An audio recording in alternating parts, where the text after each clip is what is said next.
Thank you so much, Bernie, and thank you, Philip. And I'm really honoured to be invited to speak with you for Cystic Fibrosis Ireland's 60th annual conference and mark this very special occasion for the organisation. And I know that the event is being hosted by your Dublin West branch. I'm particularly grateful to them for inviting me to pop down from Blanchardstown Village, just your neighbours here, to say a few words at your anniversary celebrations tonight, and of course ahead of the real work that I know will take place tomorrow. I think 60 years is obviously a long time, and that type of longevity, it's really a testament to the value and the importance of the work that CFI does.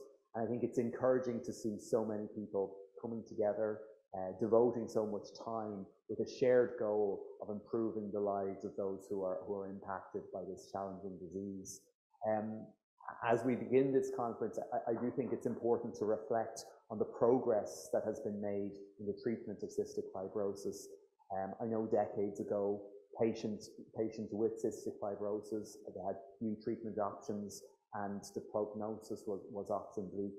And I know that so many of you here have lost family, have lost friends, and lost colleagues. However, through the dedication of researchers, doctors, and I think perhaps most significantly through the dedication of patient advocates like yourselves, we now have a range of treatment options that can help manage symptoms and improve quality of life.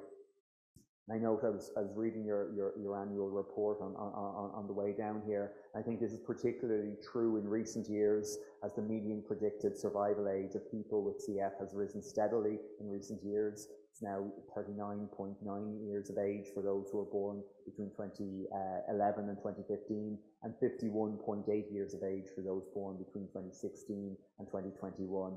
And it's increasing by a year with each year that passes. And yet, despite the progress, there's still a huge amount of work that still needs to be done. The government that was in place in 2017 recognized the importance of breakthrough medications for cystic fibrosis patients, and it was able to commit very significant funding to Orkambi, even before many other partner countries in the EU had done so. And in accordance with that agreement, different groups of patients were funded under the arrangements. And obviously, Bernie has already spoken to the situation that existed recently. We had that situation where Kaftrio, which had been made available for 6 to 11-year-olds by the EMA, its access to it was being denied for that small group of children with that very specific genotype. And I know that Cystic Fibrosis Ireland, and particularly the cystic fibrosis consultants across the country, worked closely with the Department of Health and with the HSE to bring pressure to bear on the huge unfairness of that situation. And government is really grateful for the pressure that you did bring to bear and the public attention you caused to the situation that was faced by those 35 children. I know my own colleague, Minister Donnelly, I know he met with your organisation in October of last year, and he really appreciated the very specific insight that you brought to the situation. I sit beside Minister Donnelly in the Dáil chamber during votes, and I mentioned to him during the week that I was speaking here tonight, and he gave me a real insight, kind of a behind the scenes insight into the huge work that your organisation did, particular that consultants did in terms of changing that approach to Kaftrio. And as Bernie said last week, some really good news. The state has reached that agreement with the manufacturer to fund this medicine for the children who were not receiving it. I know the government, and I know Minister Donnelly is hugely pleased that we were able to find a resolution to this issue. I know he'd been working on it for a long time.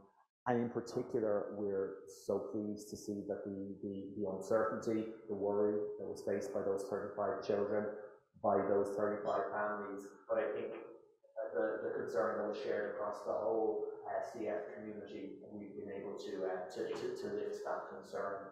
And again, I think that is very much a testament to the work, the advocacy work of your organisation. I know I was at I try and knock doors a few days a week just to get out and meet people, and I knocked the door there very recently and got very powerfully advocated on the issue, and it gave me the opportunity to raise it with Minister Donnelly, and I know that was taking place all over the country, and that made a really important step in terms of bringing that public attention on what was a hugely unfair situation and achieving what I think is a really important resolution. So look, as we come together for this conference to mark those 60 years, I want to again re-emphasise the government's strong commitment to working closely with your organisation, to working closely with the researchers, with the experts who are providing such important support and such important information, and providing new alternatives, new avenues in terms of how we can treat and hopefully one day ultimately find a cure for this challenging disease. So I really appreciate the opportunity to speak with you tonight. I hope you have a fabulous dinner, and I hope you have a really, really successful conference over the next few days.